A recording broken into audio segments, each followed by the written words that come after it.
Новая секция по картингу в столице Коми. Сроки окончания проблемной стройки физкультурно-оздоровительного комплекса в Троицко-Печорске и создания площадок тестирования ГТО в Прилузье и Усть-Ухте. Эти вопросы обсудили на площадке с Общественной палаты Коми. Очередную серию проекта «Час с министром», который проводится по поручению главы Коми, открыла руководитель Минспорта региона Наталья Карина. Дарья Вологжанина подробнее. Прямой диалог с общественниками на площадке Общественной палаты. Прямой эфир со всей республикой. Час министра – это 60 минут активного общения. После доклада руководителя ведомства – вопросы из аудитории. Как в республике обстоят дела со строительством спортивных объектов. Первое и не последнее новоселье было в феврале этого года. В Микуне открыли игровой комплекс. В этом году наша с вами задача построить Объятчево и Ухту. Ну и самое главное, конечно же, закончить долгострой в Троицко-Печорске, к чему мы с вами и движемся. В любом муниципалитете будут рады новому физкультурному объекту, потому что он сегодня отвечает всем новым требованиям Санпина, требованиям лицензирования.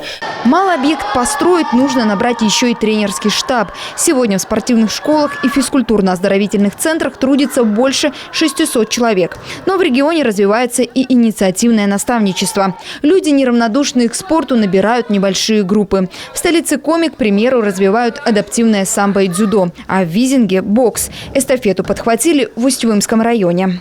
Мы вот сейчас ездили в Визингу, там, где не было бокса, конкретно я буду говорить сейчас за бокс, где не было бокса, провели там тренировку, ребята есть, также помогли им инвентарем, сейчас в ближайшее время повезем его, передадим.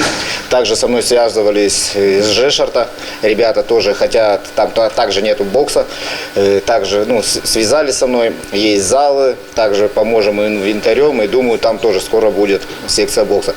Развивать спорт в регионе помогают и инвесторы. Только в прошлом году удалось привлечь больше 200 миллионов рублей спонсорской помощи. Крупные компании берут на себя не только бюджеты профессиональных команд, но и строительство спортивных площадок и покупку адаптивного автотранспорта для перевозки спортсменов с инвалидностью. Власти на местах тоже активно работают с бизнесом. Больше 1 миллиона рублей спонсоры направили на развитие спорта в Сысольском районе. Закупили снегоход, обновили лыжную базу. Число любителей зимних видов спорта здесь выросло в разы. Активность, она, может быть, в какой-то период времени исторически так сложилось, что она затихала, но в последнее время мы же видим, что есть такие проекты, как «Спорт. Норма жизни», и Министерство физической культуры и спорта обращает на это большое внимание. Проводится много мероприятий, как раз этим и мы пропагандируем здоровый образ жизни, вовлекая простое население в спорт. Свыше 14 тысяч человек удалось привлечь на всероссийские физкультурно-массовые мероприятия. А еще пропаганда спорта – это и личное знакомство с ведущими спортсменами национальной сборной. К примеру, трибуны республиканского комплекса имени Раисы Сметаниной собирают тысячи любителей лыжного спорта, когда здесь проходит кубок или чемпионат страны. Одни болельщики уходят с автографами, другие – с полной уверенностью связать свою жизнь с этим видом спорта.